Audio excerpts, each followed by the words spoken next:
Welcome back to my channel. My name is Dominique Hoffman, and in today's episode, we will be looking at the Florida campaign of James Fishback for governor as the primaries loom in August. I've been talking about the woke right for 2 years now, and the reason I've been so passionate about it is because the ideas, the grievance-based politic of the emerging new right, which is fracturing the GOP, is a formidable threat. And a lot of people in my circle, my family members, my friends were asking questions like, so what? Why do you care about Nick Fuentes? Why do you care about Tucker Carlson? Why do you care about this Duganism view of the world? And my answer was very simple. It was that this is going to have downstream effects politically. And James Fishback is one of those first candidates where we can point to and say, this is a new right candidate who is campaigning. His primary audience is the male youth in Florida, overpromising on policies that can make Florida affordable again. We're going to look at one of those specifically, which is his idea to divest of $350 million of bonds with Israel that we have, which is a revenue generating bond. That's not taxpayer dollars that are going to Israel every year that he wants to sell, which means we will no longer have the revenue from the interest rates of those bonds. And then he wants to put those into a grant program for first-time married homebuyers, which would then be an expenditure for the state of Florida. That's just one policy where he scapegoats the Jews, where he fearmongers Jewish control, promises to divest of Israel. Again, bonds with Israel is a revenue generating asset for the state of Florida. It benefits Floridians. It pays for things that we in Florida benefit from. And that's also why we don't pay state income tax, because of bond revenues. We have to pay for buses and teachers and infrastructure somewhere. But he is going to, of course, overpromise on divesting of Israel without the average Floridian understanding what a bond is and how this housing program he is promising is actually a huge expenditure and essentially wealth redistribution. Very similar to Mamdani, he is very popular amongst the youth, and I believe the GOP has wildly underestimated James Fishback. They were looking at early polling, and I knew that he was going to have the grassroots support of many young conservative Christian Republicans. I know because I have seen the mounting support amongst people I even follow from middle school, high school, college, and then working in Florida politics. I have seen his following amass many followers, including people I know, and I understand the GOP youth demographic, I think uniquely being a member of it and also having seen this political trend rising on the horizon and a lot of the GOP underestimating it and believing that if Donald Trump were to endorse a candidate, that would be enough to push them over the finish line. If he's even eligible to run for governor in the state of Florida, because he has not met the mandatory requirement of being a resident, a primary resident of Florida for 7 years. He has a home both in New York and in Washington, D.C., and we're going to look at the legality of that as well, because, of course, challenges to his candidacy or his eligibility to be a candidate are being pushed back on as elite corruption, when in actuality, he just might not meet the legal requirements. I think it's problematic that the GOP put all their eggs in this basket and hope that this lawsuit is favorable for them, but that doesn't actually solve the issue that James Fishback's ideas resonate with a majority of the youth population in Florida. Now, there's not a bunch of polling on this because I don't believe the GOP has taken this seriously, and I think that is a huge miscalculation on their part. I also think if they do oust him as a candidate off of the legality of his primary residency, it's going to actually do the exact opposite of what they're hoping. It might save the GOP election this time around, and we might force out on a technicality an extremely radical candidate, but that is only going to breed more radicalism because it will be proof to this demographic, not that James Fishback is slimy, a bad politician with really bad policies that are a lot more like socialism than they are free market capitalism, and the fact that he scapegoats the Jews for sexual immorality and the Epstein files and the elite Epstein class, yet he was in a relationship with a minor himself. All of that won't matter because primarily, his campaign is an emotional appeal, again, to that grievance-based politic that Tucker Carlson and Nick Fuentes have been priming their audiences for 2 years to embrace. This idea that living in Florida and the cost of living, which has skyrocketed, is because of the elite Epstein Jewish class, that the United States is fundamentally a Christian nation, and that you're actually losing because the Jews are winning. And the solution to that is divestment of Israel and, of course, just common Jew hatred. With that, we're going to get into some examples of his campaign ads. Again, he understands the youth. A majority of his campaigning has been on Instagram with trendy compilations, and that's the demographic that they need to capture. They don't need to get a large swath of, boomer GOP voters. If they can get enough young Republican voters who buy into the Nick Fuentes worldview, this grievance-based new right politic, he has a pretty good chance. I don't think he's going to win. But again, this should be a warning for future elections. And the solution isn't ousting him on a technicality. It should be getting to the root of why his campaign is so popular, which is the radical ideology and the ideas that he is pushing and this fear he's appealing to, again, that the Christian way of life in America is being eroded by an elite Jewish class. And that if you vote for him, Florida will be affordable again. And we're going to look at why that's a complete lie and why him as a governor can't really make the supply and demand issue of Florida different. Fundamentally, there's a constitutional right to freedom of movement between states. We might not like that Northerners are moving into Florida with more purchasing power to buy a limited supply of homes, but that is the fundamental truth of what has happened in a post-COVID-19 world. Let's get into the episode. Most people don't understand the complexities of real estate demand, supply and demand, increase of interest rates, why gas is more expensive, why the groceries have gone up. They don't understand the mechanisms behind that. They just know that when they go to pay at the pump or they go to pay for groceries or they try and buy a home, the cost is significantly more than when they were growing up in Florida, if you're a born and raised Floridian like myself. And I've felt the consequences of the mass migration into Florida. Homes that used to sell for $1 million now sell for $4 or $5, maybe even $6 million, depending on where you live, but specifically along Florida's coastal towns. There have been major booms in cities like Tampa, Florida, St. Petersburg, Fort Lauderdale, West Palm Beach. And whilst water real estate has always been expensive, what you saw was an increase in New Yorkers coming into Florida and buying up properties with purchasing power 5 times that of your born and raised native Floridian, which drove the cost of housing up. But supply typically stays fixed, especially in desirable areas such as waterfront areas. There's only so much land that you can build on that's waterfront. Therefore, due to limited supply and an immense amount of demand, around 2023, we saw an immense inflation in Florida where homes were going for literally $1 million more than what their market value maybe truly was and has adjusted back down to because the demand was so high. And whilst that's unfortunate, a governor can't really fix that unless, of course, he was going to manipulate the market, put price controls in. And then what we're talking about is really socialism. It's not free market capitalism, which is what every conservative American should be in support of. So let's look at this clip of why Florida is the greatest state in the country and why it's so hard to afford to live there. In the country, why is it so hard for the families who made it the greatest state in the country to afford to live here? I meet people every single day who say, I can no longer afford my property tax bill, my homeowner's insurance, my HOA, whatever it may be. I can't get a great paying job. I can't buy a home. That's a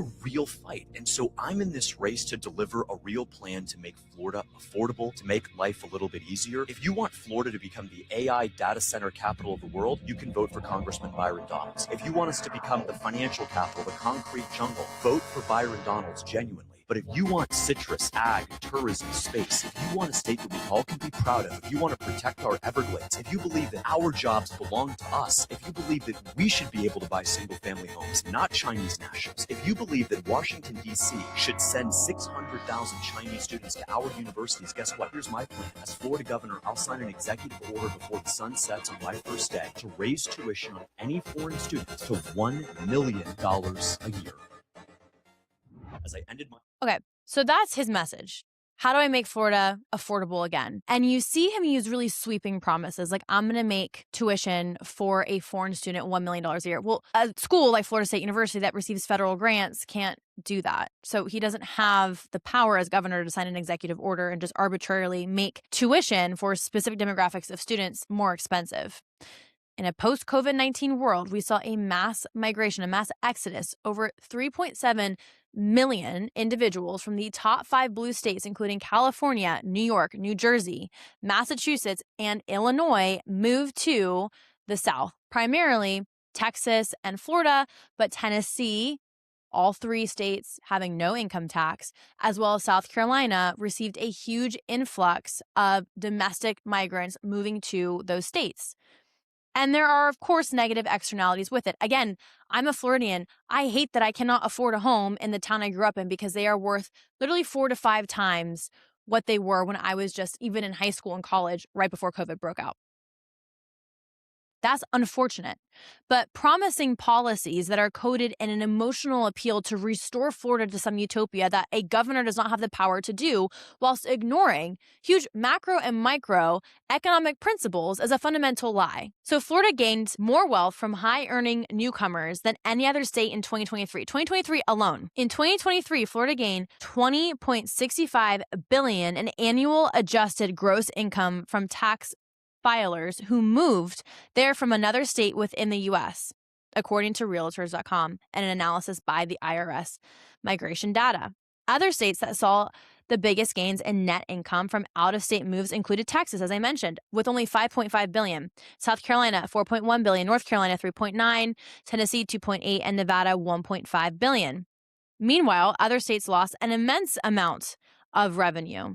California lost 11.9. Again, this is only in 2023 alone. New York, 9.9. Illinois, 6.0. Massachusetts, 4 essentially billion. And then New Jersey, essentially $6 billion.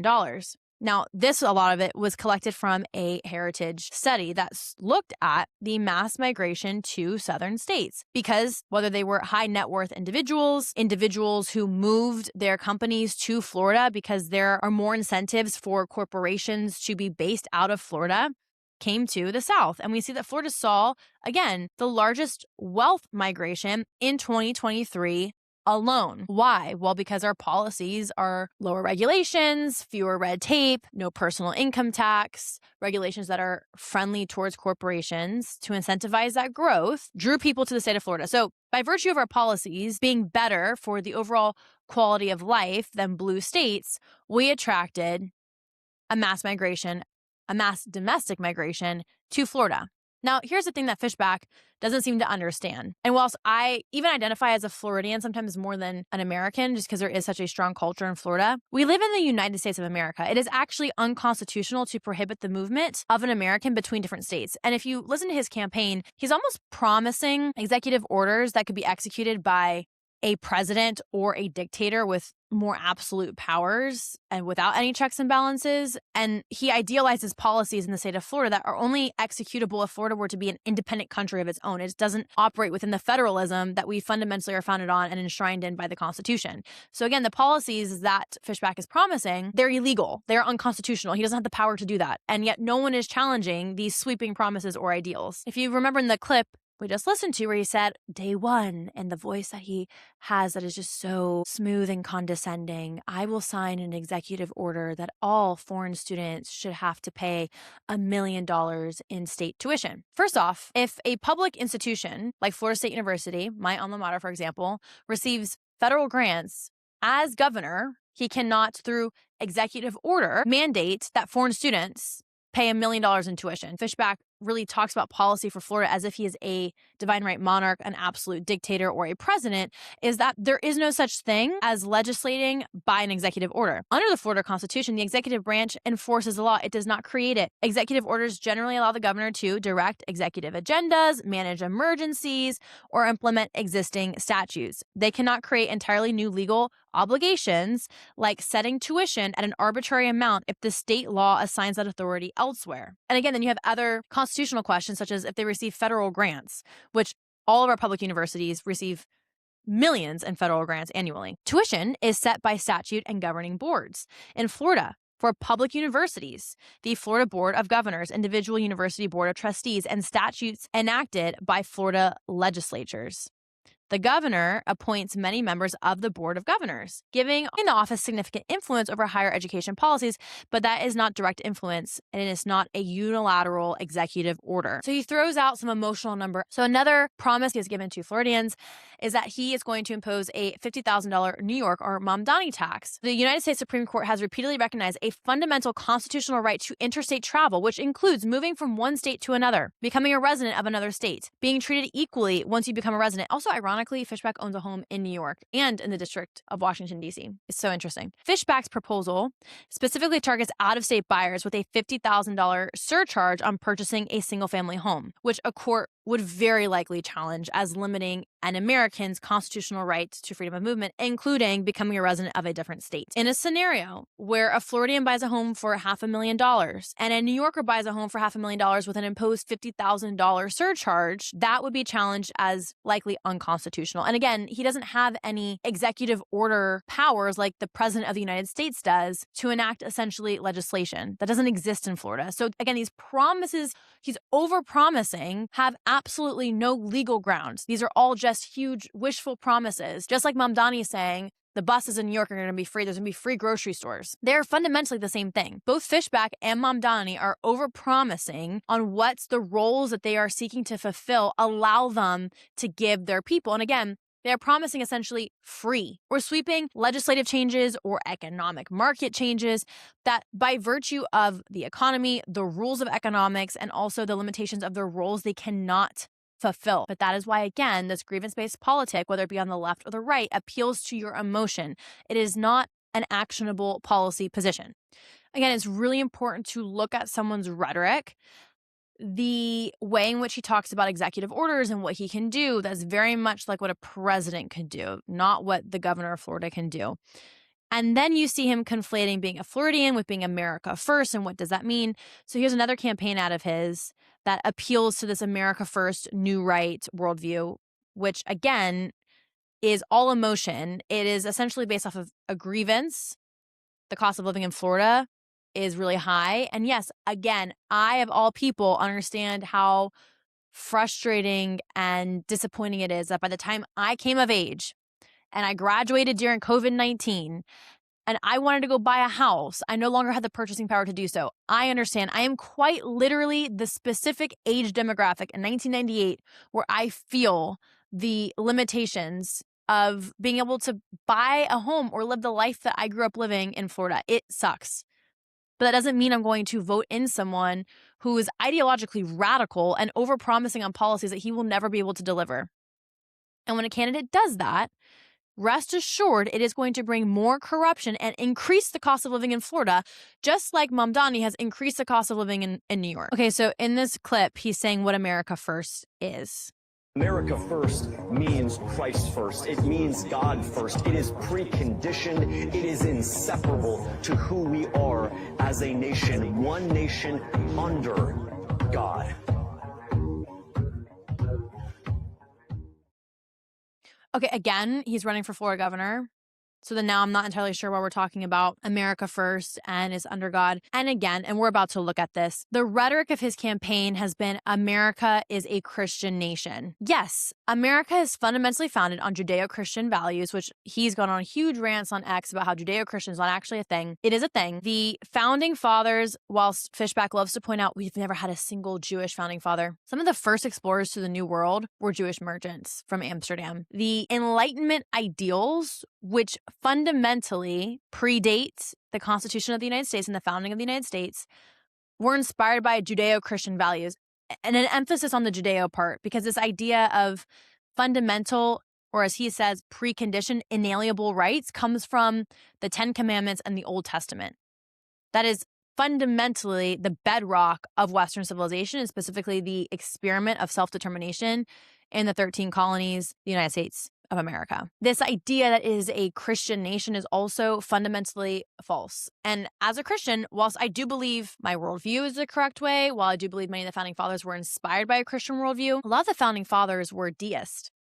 Tucker Carlson, James Fishback, Nick Fuentes, they invoke this idea of America as this fundamentally Orthodox Christian country or nation, or founded on Orthodox Christian principles. And yes, by virtue of the time, many of the founding fathers were Orthodox Christians, but many questionably weren't. George Washington and John Adams are largely believed to have been Christian but heavily influenced by the Enlightenment. George Washington did attend church. He frequently invoked providence, but he rarely mentions Jesus specifically. I actually believe that he never mentions Jesus specifically in any of the written correspondence we have of his today. John Adams believed in God and providence. Again, providence is this very Enlightenment Christian rationalist thought. but he rejected the Trinity. He rejected many traditional Christian doctrines, and he was a Unitarian rather than an Orthodox Christian. Again, a Christian rationalist influenced by the Enlightenment idea of a God who gives us natural, inherent negative rights, such as the right to life, liberty, and the pursuit of property or happiness, but not in God the Father, God the Son, and God the Holy Spirit. Deist-leaning founding fathers included Thomas Jefferson. He believed in God. He rejected miracles. He rejected the Trinity. He rejected Christ's divinity, and he created the famous Jefferson Bible by removing miracles. So again, not a Christian.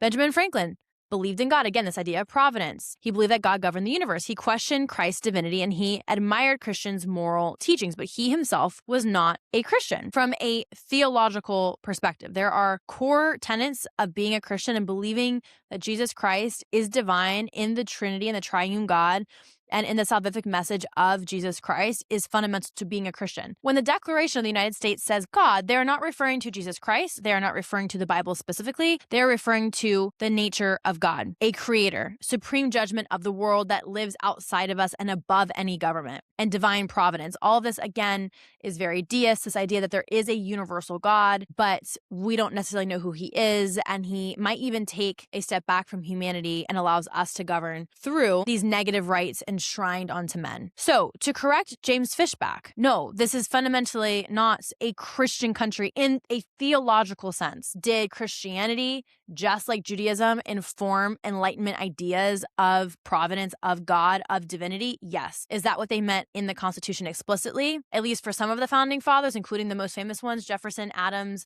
Washington? No, that is not what that meant. So this is part of that concerted effort to reimagine the United States past. And we know that a lot of the founding fathers, and this is the hilarious part, right? Because the new right is extremely conspiratorial when it comes to the Jews. But Washington, Jefferson, all of them were Freemasons. If you look at the back of our currency, you see the pyramid with the all-seeing eye at the top of it. I find it interesting then that you can say the Jews, the conspiracy, this conspiracy, that. And then look at the founding fathers who embraced Freemasonry and were deists, but not Christians, and say, oh, but America was a Christian nation before the Jews came in and corrupted it. It's all propaganda. Same thing with the debate about women and men in the home. And this idea that, men are the hunters and the gatherers, and they go to war and they labor in the fields. Well, we don't live in an agrarian society anymore. We don't live in a pre-scientific revolution society. We live in a modern technological society in which those largely antiquated gender roles, which religious political groups are trying to now frame spiritually, and therefore prescribe an antiquated prescription of male and female roles in society and the right for women to vote or to not vote based off of an idealized past that goes back hundreds and hundreds of years ago that could never exist in a modern context. Again, it is not biblical. It is not Christianity. It is an idealized version of pseudo-Christian political nationalism. We've seen a lot of the rhetoric of his campaign, again, appealing to this Christianity, rejecting AIPAC, rejecting the Jews, and whatever conspiratorial implication there that the West, Florida, are being corrupted. So here's a video of him kissing an Orthodox picture of Jesus. Again, talk about the propaganda. It's insane. Politicians kiss the wall in Israel, but they won't kiss this. Let's see if they'll kiss it. Ladies and gentlemen, Jesus Christ is the truth, the way, the life. I will never kiss the wall, but I will kiss our Lord and Savior.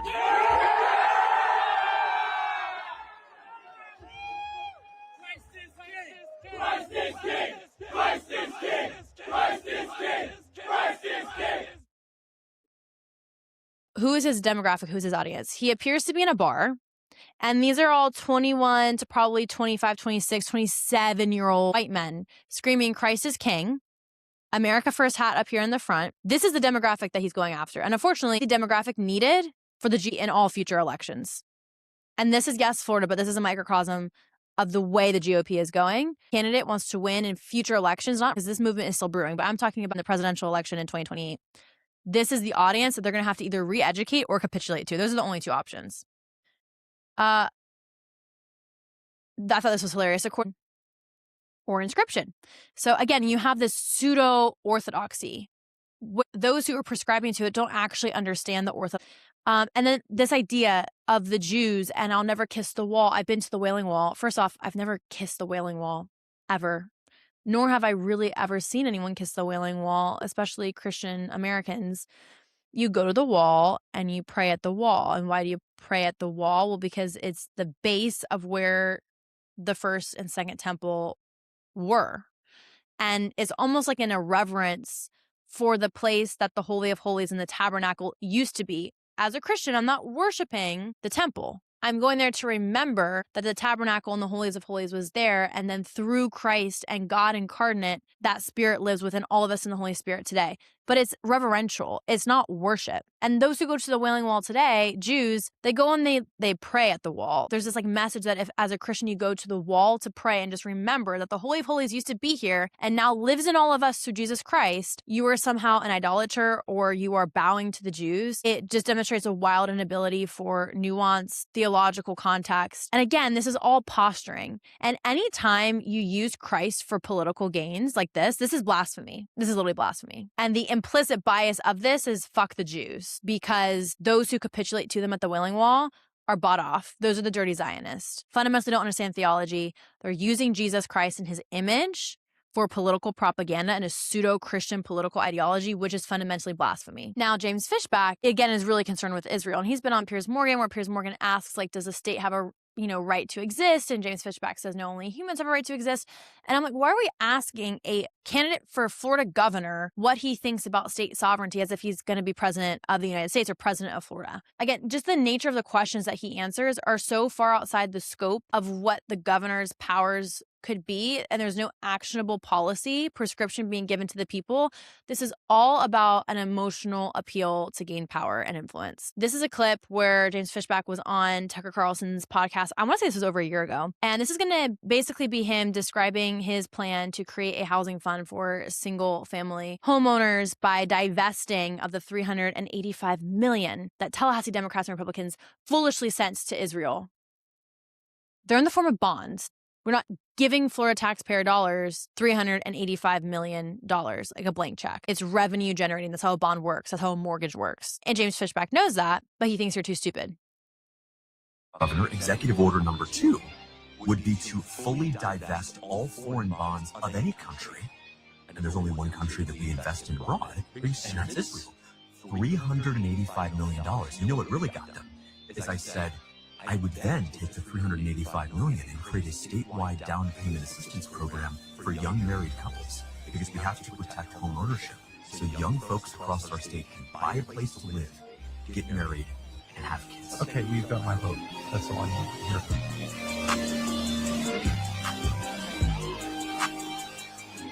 I can't, Tucker Carlson. So a few things here. As I already mentioned, you can't sign executive orders as Florida governor to create new legislation and just divest of bonds. That's one thing. Again, James Fishback thinks he's running for dictator of Florida, divine right monarch of Florida, president of Florida. He's running for governor of Florida, where there's limited powers. There's also not one Florida agency that gives bonds to Israel. There's many. There's the Florida Retirement System Pension Fund. There's state agencies. There's universities. There's local governments. And there's counties like Palm Beach, Florida. So what could James Fishback do? He could incentivize board members or appoint board members to halt future bond purchases. He could push state boards towards divestment through those appointments of people who ideologically align with him. However, he could not unilaterally enforce that Florida has to divest amongst different agencies, universities, or private interest groups of bonds to Israel. Now, these bonds are not just Florida taxpayer dollars being siphoned to Israel, and that number, $350+ million, sounds scary to your average Floridian who goes, I can't afford a home, even though those two things have absolutely nothing to do with each other. Selling bonds that we give to Israel, which we receive principal on the interest of, is selling an asset to convert it to a government expenditure, such as a grant program, giving first-time family home buyers $10,000. This is a wealth redistribution program. So one is a revenue generator, one is a state expenditure in the form of a housing grant to make housing more affordable. And there's quite a few economic principles here also at play that just don't quite make sense. Florida would essentially be liquidating an investment asset into a spending program. And then there's the question of, would this address the supply and demand issue? A down payment subsidy does not increase the housing supply. And then I think I've also heard people, and I don't have an example of Fishback saying this, so this is just what I've heard people debate on his behalf of this policy, is that he would then incentivize the building of more housing to fix the supply and demand issue. But again, we already noted that New Yorkers or Northerners have more purchasing power And the issue is both supply, but also a heightened demand. So even if we were to produce more homes in Florida, which would essentially make it the concrete jungle that he was, warning about in one of his campaign ads, you can't restrict people from up north coming and then purchasing those homes. Let's just theoretically say that a bunch of first-time home buyers or single families are given this $10,000 per family housing allowance or grant. So a home that could be listed for $400,000 will now just be listed for $410,000 because that seller knows that the buyer is empowered by another 10 grand to purchase the home. And then you also have the issues, as he noted.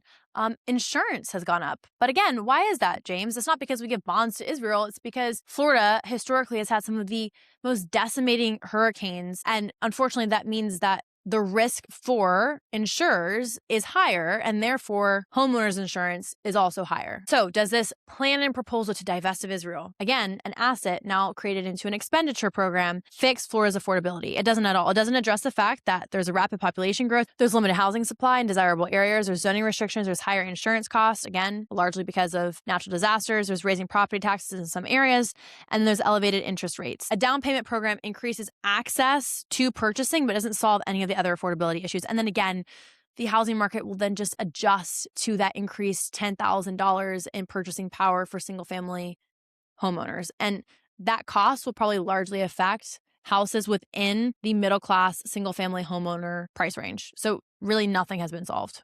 A huge promise that he cannot legally fulfill, be able to run where he's registered to live, a questionable relationship he had with a minor, allegedly, supposedly, and expand more upon that. But I want to close with this because this is a clip of him.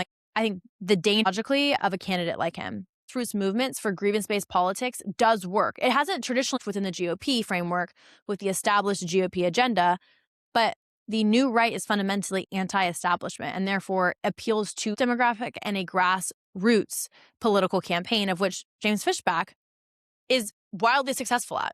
Some comments that I made this week in a live interview about the young men in our country. I want to clarify and apologize for absolutely nothing.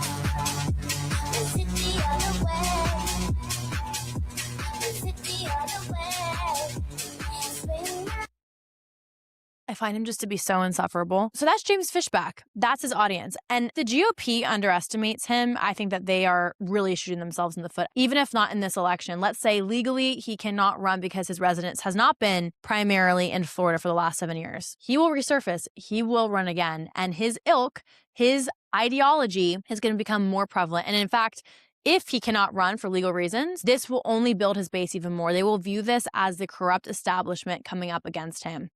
And to a certain extent, I think other GOP candidates in the primary should debate him and say, exactly like I just ran through with all of his policy prescriptions and all of his promises, you can't legally do any of that. And honestly, sadly, it probably wouldn't matter because his audience is all online. So moving forward, the GOP needs to figure out how to appeal to the youth vote. They need to talk the youth's language. They need to use the same platforms as the youth. I don't even know if this rising radical wave can be curved, but we'll continue to follow the Fishback story in Florida. And again, I'll do another video on the legal reasons of why he's being challenged and some of his questionable character, as well as the lawsuit that's going on in New York with some of his former employers.